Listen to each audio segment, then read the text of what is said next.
It's time to make... Really? Really? 40 minutes. You spent 40 minutes in the shower and you're singing nothing but fucking Persona songs. I like my Persona, fuck off. Never mind, okay, listen. Uber told you that he's been laying out breadcrumbs, and so far, from what I can tell, the only breadcrumb is this. That you are guilty of something. And seeing that you are currently seeing other people than me being Rev, then you are probably also seeing gluttony, lust, and all those things. So, he also wanted you to review good comics. Okay, so, what I was thinking, you take good comics, and you do the same thing that you've been doing so far, by reviewing comics. Okay. Depending on whether or not it's a lusty thing, or greedy things, shit like that. Because, after all, that was what made you able to meet with Uber. So apparently you're doing something right. So I was thinking, there's a typical thing that pisses you off. Really gets you, you want to choke a baby or something. MMORPGs. Right, okay, so hold on. So what I was thinking, you review a webcomic about an MMORPG that you like. Okay, so what? So that will deal with something that both pisses you off and a good comic. And so I was thinking, looking for group. Well, I guess you got a point. Okay, fine, I'll review it. Grab your hat, get on the chair, and let's fucking do this. Well, then let's fucking do it, bitch! No, you fucking... Get dressed first, for fuck's sake! Am I your fucking mom? Sorry.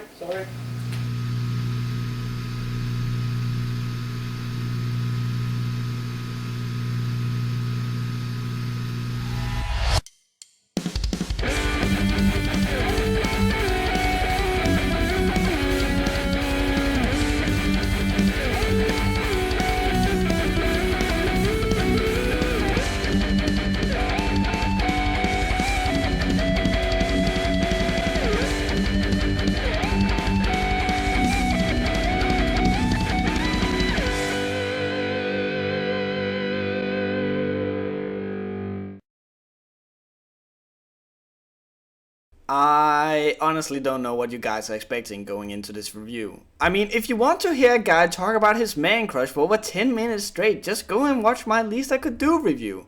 Why you would want to hear that, however, I got no idea. Let's just get this out of the way before I jump headfirst into this review. Now, back when I made my Least I Could Do review, I rarely did any sort of research. Because that's work. And I'm a lazy bastard. So imagine my surprise when I read the heartwarming comments about Ryan Sommer and my review with such thought-provoking comments such as, "But it's a terrible webcomic and offer.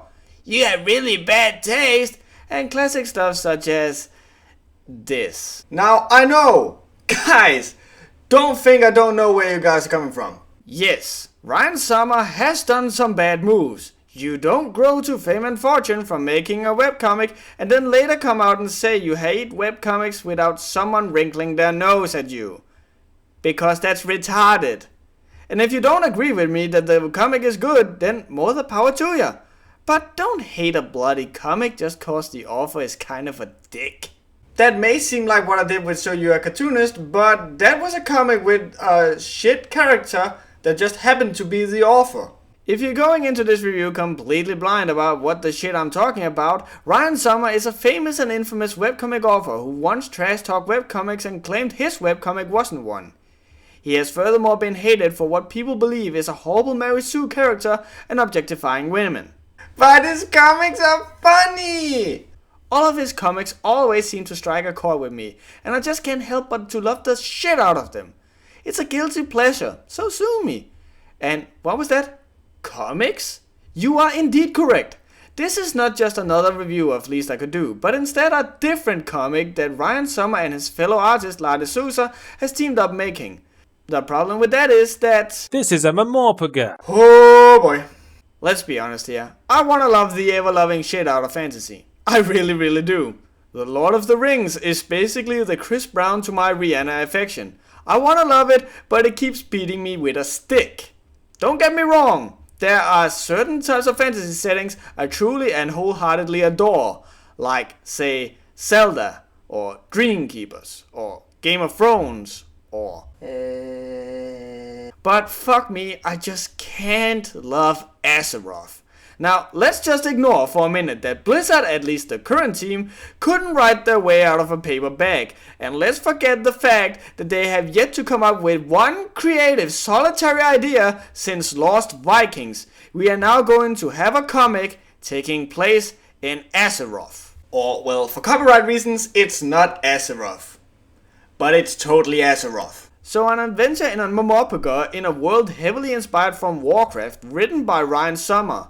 I swear, this will be like watching the Olympic champion of shuriken throwing tossing poo at a piece of paper. You know the person behind it knows what the fuck he's doing, but the material he has to work with is shit! Wow, that's probably one of my best analogies so far.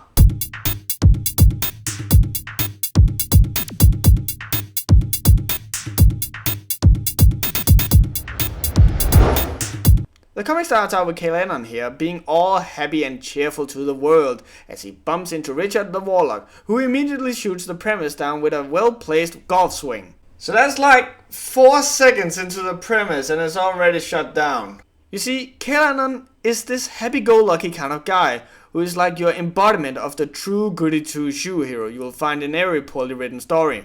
Ain't that right, Blizzard? Anyway, he meets Richard, who immediately points out to him that he's wrong, that his entire race is meant to be villainous and bloodthirsty, and one can argue it's just this guy's fooling antics, but it's slowly becoming a running theme now that Caelannon is such a wuss. He's an elf. Don't they first reach adulthood after a few hundred years? Where the fuck has he been all this time to not know what his entire race is about for his entire life? Under a fucking rock with earmuffs? And before you say it's for the humor or the lulz, then let me remind you of my Megatokyo review. If you use shit for the sake of comedy, it's a bad idea to expand on it to make a serious story. But really, to be fair, you don't read Looking for Group for the plot. You just don't. And if you do, you're going to be sadly disappointed, or your standards are incredibly low. Like World of Warcraft low.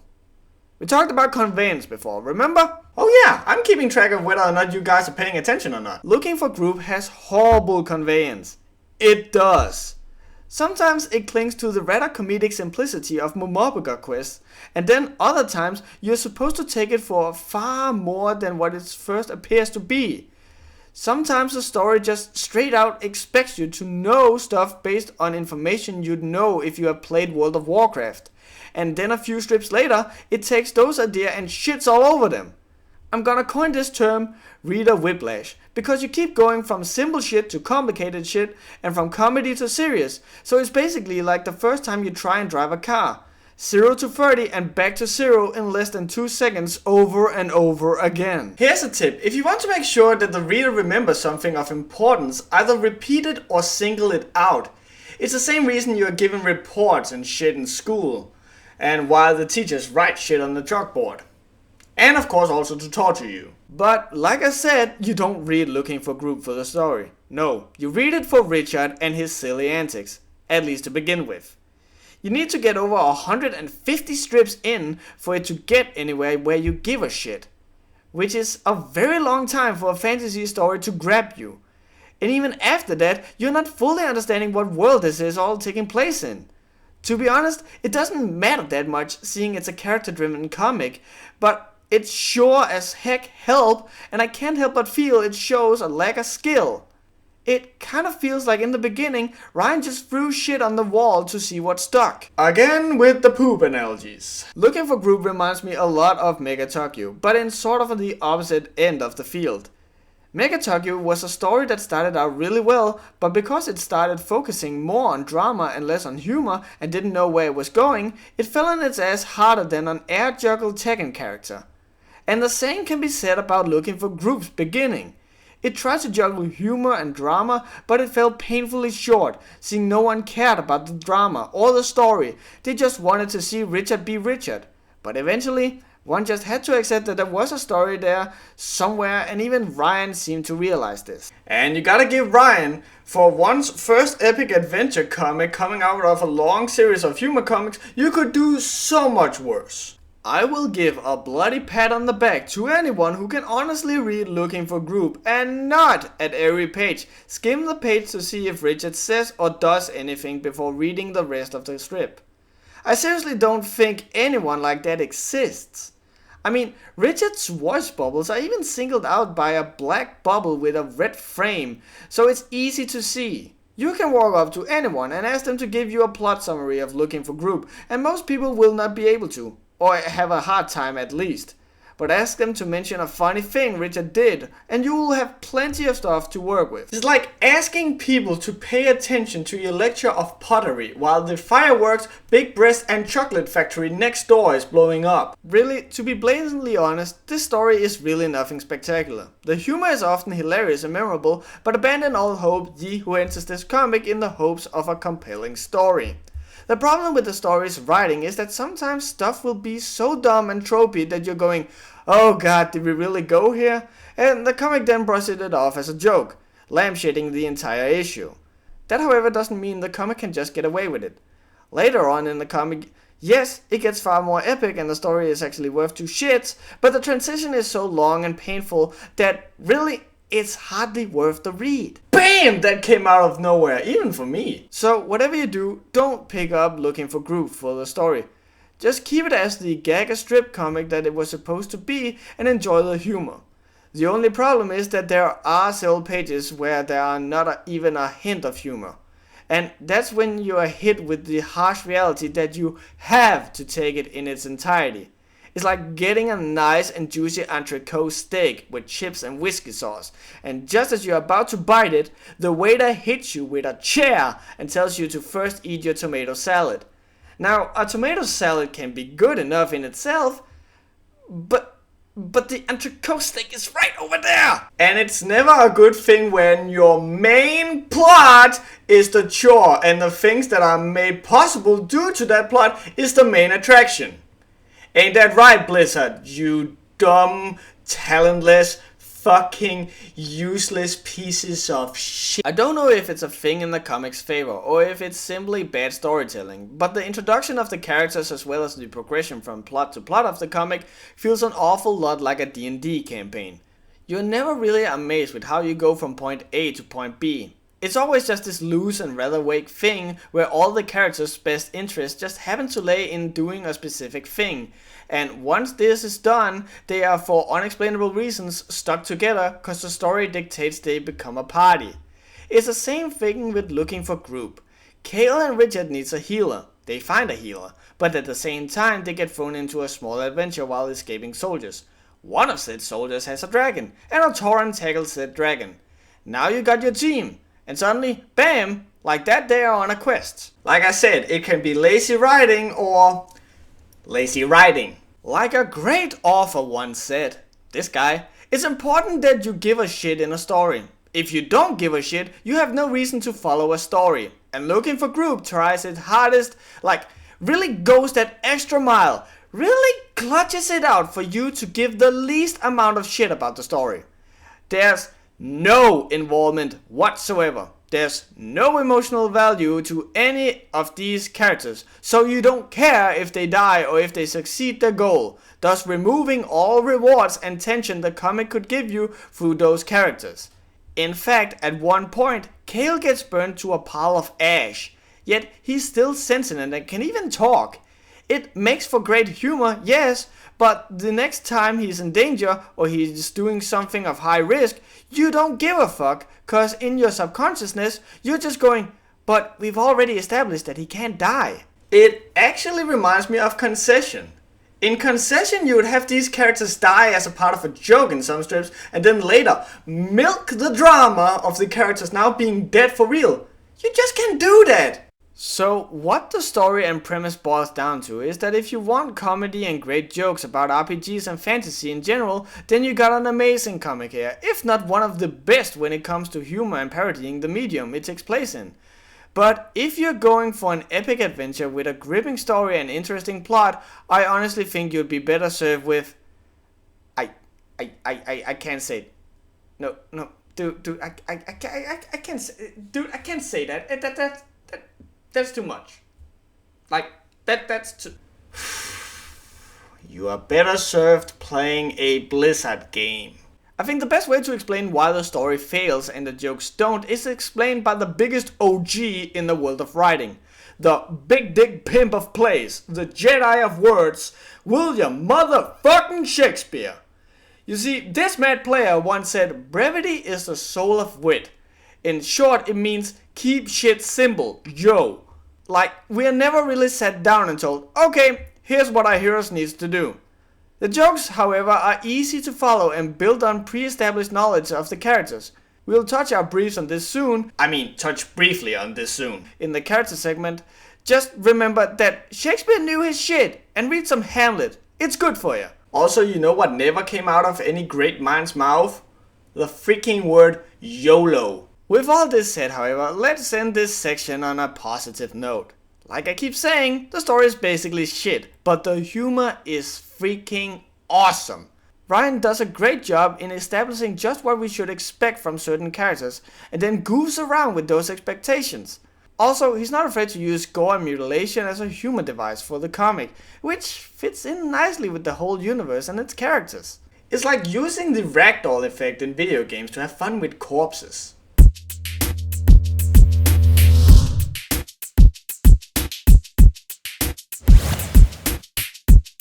The art is what fools a lot of people. The art is the sick, expensive looking gift wrapping around a big square heavy box that looks awfully similar to that Nintendo 64 box you saw in Toys R Us, complete with GoldenEye and God, I feel old. Anyway, it's this super sick looking present, and when you open the big square heavy box and look inside, you find that it is indeed not a Nintendo 64 with Jet Force Gemini and Blast Cups. God damn it again!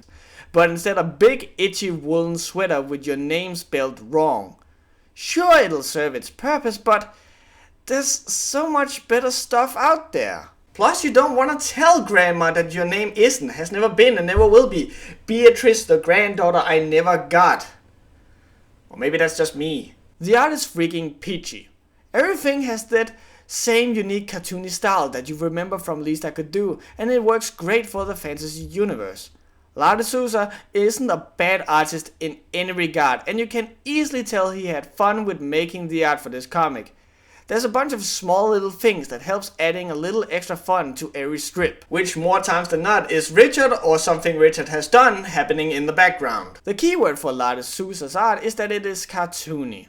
The style of the art fits very well with what the comic started out as, which was the usual silly, dumb, humorous strips. It needs to be said though that as the comic's art gets better, like way better, it also starts fitting in better with the theme of the comic. Like, had I not known what Looking for Groot was, and had I not been shown this at every fucking page with no single exception, I'd honestly have thought that this was done by a team and not just 3 people. It wasn't like that all the time though. Oh, this comic had a rough fucking start with its art. Like, okay, I get that you're trying something new here, with going from goofy strips with dick jokes to a more epic and actiony style, but come on. Really? Really, La? Size proportions? I thought you were better than that. What I mean is, like, look here. Ben June, whose name you'll forget up to 1 billion times through the course of the comic, is standing closest to the figurative camera, right? So, obviously, she appears larger than whatever is behind her. This dude here's face is bigger than her entire body. Oh, look at this. Here Ben June is almost similarly sized as Richard, but here, if Richard stood up, she'd hardly reach his belly button. Size proportions to other characters is a hard thing to do. You have to constantly keep in mind how tall a character is compared to another character, or just the world it's taking place in, and while you're drawing you got 10,000 different things other than that circling through your mind. But Lars de Souza should really know better. He's not just some bum that Ryan Sommer hired from the streets. Is he? While we are talking about shit that could be better, let me just mention another thing that troubles me with the entire first 100 strips of the comic, which is that every guy looks super squishy. I can't quite put my finger on it, and maybe it's just La de Sousa's style, but everyone looks just like a bag of blood, guts, piss and vinegar, ready to be gut open like some poorly done slasher flick. I can't quite put my finger on what it is, but if you take a good look at, say, old people, you just get the feeling that they can just pop at any minute. If my shrink could hear me now. I think my last complaint about the comic's art is its frame layout. Now, if we look at comics such as Greenkeepers, or even freaking Bizarre Uprising, the frames of every individual page were unique, and especially during fight scenes, the panels would have weird lines and purposely confusing borders. This was to show panic. A thing you can do with panels is that you can use them to set a tone. By lining them up neatly in a row, you show that everything is calm and peachy, but the moment shit starts to hit the fan, the panels can fly around. It's almost as if to say, what's happening on the page is so chaotic it even fucks with the construction of the very comic it's in. Looking for group, no matter how dire or insane the situation is, the panels will always have the same structure and be presented in a perfect horizontal line. Though every now and then changing size and the amount the vertical border of the frames is tilted. It looks super neat and calm, and so you never get sucked into the tension and theme of what is happening on the page. The best comparison I can think of is this scene in Star Wars. Anakin is telling Samuel L. Jackson that the Emperor is a huge shit and the dramatic music kicks in, but Sam and Anakin just keep walking calmly and casually on. About fucking time I use a Star Wars comparison, huh? It's really weird to see stuff like this lacking, because La de Sousa is great at what he does. But then there's shit like the most basic of the basic that just gets overlooked. Like the size proportions, the frames, and even in the later strips, shadows, or rather lack thereof.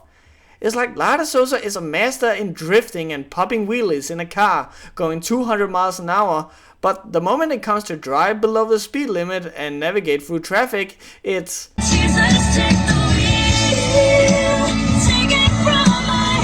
With that said, it's really impressive to see a guy who's so familiar and perhaps used to drawing nothing but modern day people and everyday environments draw fantasy monsters and environments. Everything from designs of buildings to the looks of dragons and other monsters looks really great.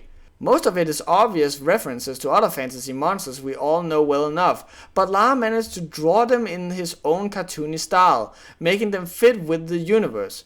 This also makes the characters seem to blend in really well with the environment.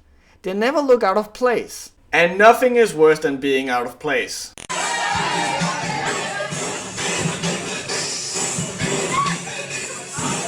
If we're being fair, then let's just quickly establish that already from the get-go, La de Sousa knew what he was doing with the art. The dude knew how to draw, no question about it. Yet there were a few, or sometimes a good portion of errors, every now and then. So it's really nice to see even someone this talented has become so much better. Like, I'm sure La de Sousa was good to begin with, and then got feedback and listened to it, and changed things accordingly over time. How about that shit, Andrew Dobson? I guess my standards have just been made higher over the time of this show, but I don't have the same jaw-dropping boy crush on La de Sousa's art as I used to. It feels safe. It's kind of hard to really let your artistic freedom run loose when you're working alongside a different writer, but still, I guess I've just come to expect more. It doesn't look bad, not by a long shot. In fact, it's still really great. Don't doubt that for a second. And hey, with the way it's improving, who knows just what amazing stuff we'll have in the future. I'd just like to see something different. It's a fantasy world. That world is your oyster. Just freaking come up with anything! Last on my list with the art is the armors and designs. I really like it. There's no doubt that it is paying homage to many of the typical tropes of RPGs with, like, women wearing hardly anything other than a bra, or minotaurs for some odd reason hardly ever wear shirts. I mean, you'd think if there's an entire race of them, they'd get shirts by now. I don't know. Anyway, there's not much to really say about that. It's just fun nod to dumb RPG and fantasy. Roll a d20 for horrible segue. Fuck, a fumble? Really?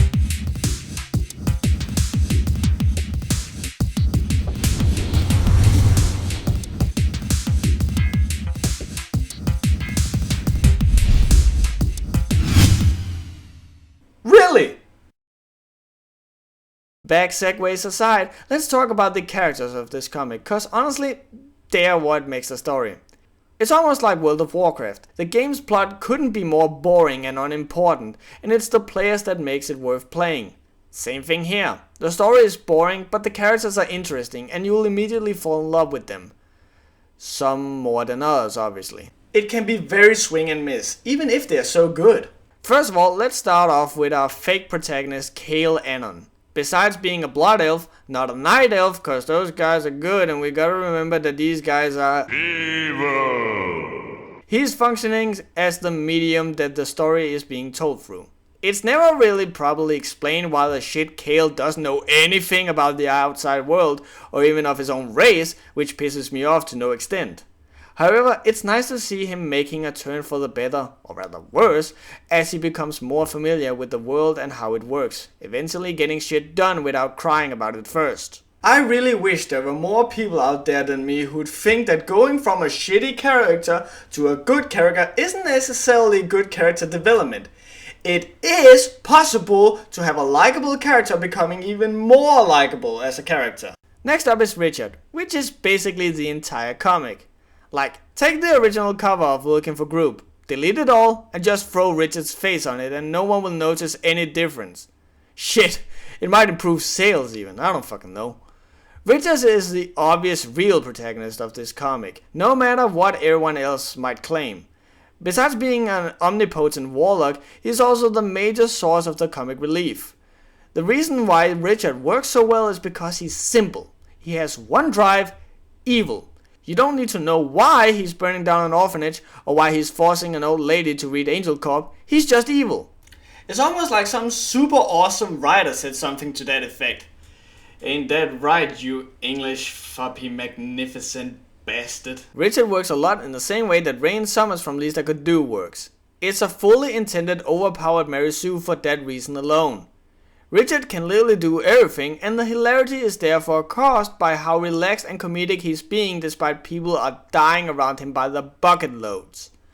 If you started feeling the perils of Richard having maybe met his match or worry about his safety, that would interrupt you from the jokey feeling Richard is meant to give you. And the whole sadness and happiness thing that we covered in my Jack review, well, you got the happiness from the jokes and the sadness from how utterly shit the story is told. Next up on the chopping board is Ben June. While writing this review, every time I mentioned her, I had to go back in the comic just to read her name again, cause I keep forgetting it. Maybe it's just me, but I just don't think Ben June is a good name. It's too easily forgotten. Remember what I said earlier about repeating stuff? Maybe single out her name every now and then, so the readers have a chance of knowing it, I don't know. Ben June is very rarely referred to by name, and when it finally happens, 9 times out of 10, it's by calling her Benny or Git. Anyway, enough about her name. Ben June is the group's cleric, their healer and mage all in one. She's the person bringing a calm head and rational thinking to the group's otherwise rather chaotic nature. It's hard to say more about her really, as that's all she is. She's yet another of the calm and collected characters that's there to point out how insane Richard's actions are in comparison. That, and she manages to make orcs look good. Seriously, when you can make this look appealing, then you're doing something really right. Crunch is a Tauren, or Minotaur, all depending on whether or not you believe this is World of Warcraft world or not. Crunch does however fall into the sophisticated and well-spoken category of Taurens, so fuck if I know. Crunch works as the muscles of the whole group and just like everyone else seems to be less than your knight in shiny armor, despite being calm and composed. He acts as Ben June's guardian and there you go. Crunch is simple, just like Ben June, Kale and Richard, but that's because they are all a representation of their individual races and classes. You know, the thief is greedy, the priest is super kind, the warrior is brave and valorous, and the law in Warcraft hasn't been good since Warcraft 2. Just, throwing it out there. Again. Last up we got one of my personal favorites, Pella. Pella is the rogue of the party and the girl loves to sing. For some odd reason. And this is cool. Why not have your character have this dumb weird thing they do? It makes them easier to remember and can be used for comedy as well as drama. I do however question why Pella sings real songs. Wouldn't it be more interesting if she came up with songs of her own? Or even parodied well-known songs? We've already seen Ryan Summer can do that. I don't know, it just feels like a wasted opportunity. But to finish up talking about Pella, she's jolly, spunky and lovable. Plus, Ryan manages to write her accent in a way where it doesn't get obnoxious or even impossible to read. It's like when your friend is trying to say something with a funny accent that you don't know what he's trying to say half of the time. I guess my main problem with the characters is that they are horribly introduced. Horribly introduced. You got great characters, but they are introduced so poorly that you hardly remember them. Crunch, for example, is introduced at page 11, and you first hear his name at page 16. That's 5 pages where you don't know who he is, and thus your brain tells you he's not important. Richard, however, manages to introduce himself about 4 times in the span of those same 5 pages. Sure, it's used as a joke, but it tells you he's important and your brain remembers him as such. Now, I'm gonna say something that I personally think, and I will say right off the bat, I know perfectly well that this is not so for other people. Your brain is a funny thing. It's the most advanced computer in the world. In fact, let's continue thinking of it as a computer. When you get it, there's pre-installed stuff on it. All the necessary things. If you're thirsty, you drink. If you're hungry, you eat. And if you need to relieve yourself, then you just do it. But how come you don't know right off the bat how much sugar there is in cornflakes? Don't worry, I'm making a point here. It's because the brain sorts out the information that stands out and seems important from the rest. It deletes all the unnecessary files. When it comes to a story, if you got a guy who just says a few words here and there and is named all casual like, your brain tells you that he's no more than a filler character. One of the guys in a TV show that's just there to show up and never be seen again. See, I told you I was making a point. I won't say readers are stupid, but they'll need time to figure out how you tell a story. They don't know who's important and who isn't, and therefore you need to make a lasting impression on them. It has become a trope, but that's why in mangas the heroes always look far more flashy than the rest. In Looking for Group, both Kale and Richard are right off the bat introduced with name and how their character works, and you're not for a single moment in doubt that these two are essential to the story. When you first meet Ben June and Crunch, sure they may do cool stuff and make you remember them, but your brain might just only throw them in the maybe folder. The reason for this is because if you are introduced to too much, your brain starts having trouble remembering it all and keeping track of what's important and not, and then it just shits all over it. It's first later on in the comic when you find out that Crunch, Pilla and Ben June aren't disappearing, that you establish that these guys are in a squad of heroes now. Apparently.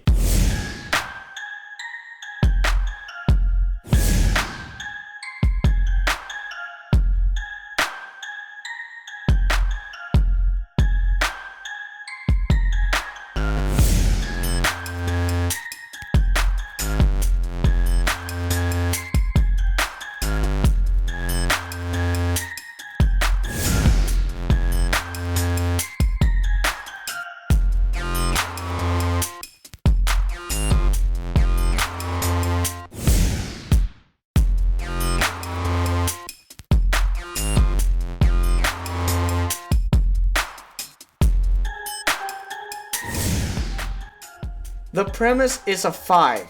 The verdict here is more or less split right down the middle from horrible to gold with its horrendous story and its hilarious jokes.